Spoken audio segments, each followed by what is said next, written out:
आप देख रहे हैं समग्र चेतना, बूंद बूंद में सच।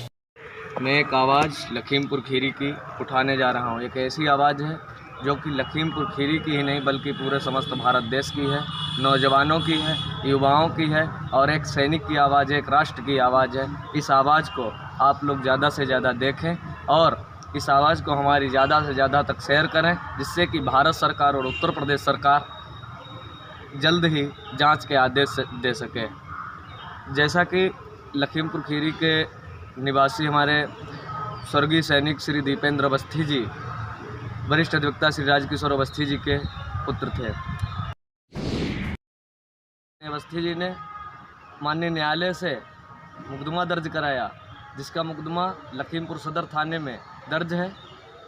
लखीमपुर थाने में दर्ज होने के उपरांत कोई भी उस पर कार्रवाई नहीं हुई, क्योंकि मामला दूसरे प्रांत का है।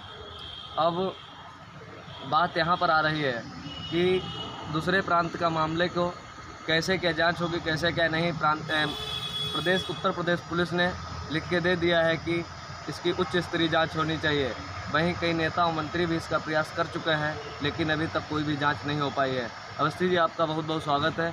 आप बताइए किस प्रकार से आपके पुत्र की प्रताड़ना से हत्या हुई, क्या हुआ क्या नहीं हुआ, आप बताने का कृपया हमारे दर्शकों को बताएं। मेरा बेटा चंदू खेड़ी में ट्रेनिंग कर रहा था। दौरान ट्रेनिंग डॉक्टर से कुछ बात को लेकर विवाद हो गया। उसी से डॉक्टर नाराज़ होकर इसको गलत इलाज चलाया और सारी ड्रग्स की नशीली दवाइयाँ दे देकर इसको इतना प्रताड़ित किया और इसको रेलीगेट करके ट्रेनिंग से 8 महीने ट्रेनिंग हो चुकी थी और बटालियन भेज दिया गया। बटालियन में वहाँ किसी ने कुछ देखा नहीं और उसी डॉक्टर की रिपोर्ट पर डॉक्टर की साठगांठ से और वही गलत सब दवाइयाँ चलाते रहे।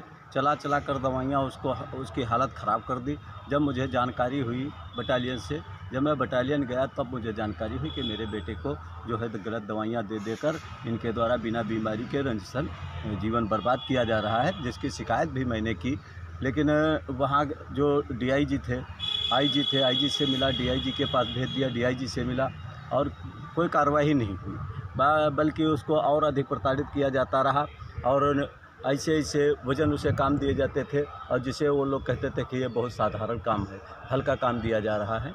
और उसको जब कुछ नहीं मिला उनको, तो उसको ये लॉकडाउन में डिस्चार्ज लेटर पकड़ा दिया और उसी से और दी गई गलत दवाओं से और ये ड्रग्स की नशीली दवाइयाँ। अब वो कहते हैं कि ड्रग्स लेता था, बटालियन में रहता था। बटालियन की रिपोर्ट है उनकी कि नो अल्कोहल, नो स्मोकर, और फिर वही भर्ती करा देते हैं मई में। वो डॉक्टर साजिशन डॉक्टर से मिलकर के रिपोर्ट में लिखवा देते हैं कि ओल्डो डेक्सफेरिटोन टैबलेट, ये सब लिखवा करके और उसको जो है मेडिकली अनफिट करके और डिस्चार्ज कर दिया जाता है, जिससे और दी गई दवाओं से और दी गई प्रताड़नाओं से आहत होकर के और उसके ये समझो षड्यंत्र पूर्वक साजिश हत्या की गई है, जिसका मुकदमा कोतवाली में दर्ज है और पुलिस विवेचना प्रभावी ढंग से नहीं कर पा रही है।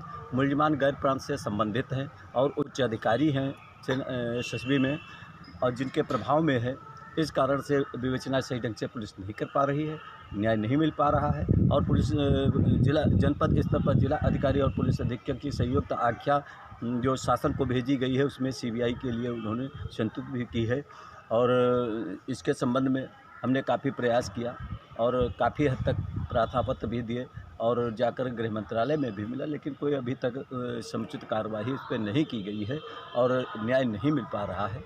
तो ऐसी स्थिति में मुझे ये निवेदन है आप सभी देशवासियों से कि आज मेरे बेटे के साथ ऐसा इन लोगों ने किया है और कल सेना में और भी बच्चे जाते हैं।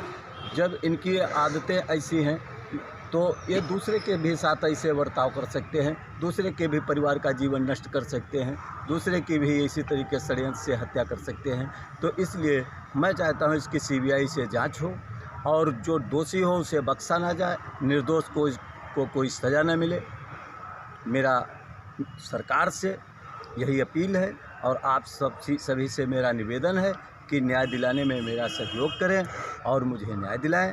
अधिक से अधिक इसको शेयर करके शासन तक पहुंचाएं, जिससे मुझे और अन्य जो और अन्य भी ऐसे बहुत से हादसे हुए होंगे। उस बटालियन में लोगों ने बताया भी कि कहा कि इसको आपको न्याय पर उम्मीद है? नहीं, बिल्कुल न्याय तो मिलेगा।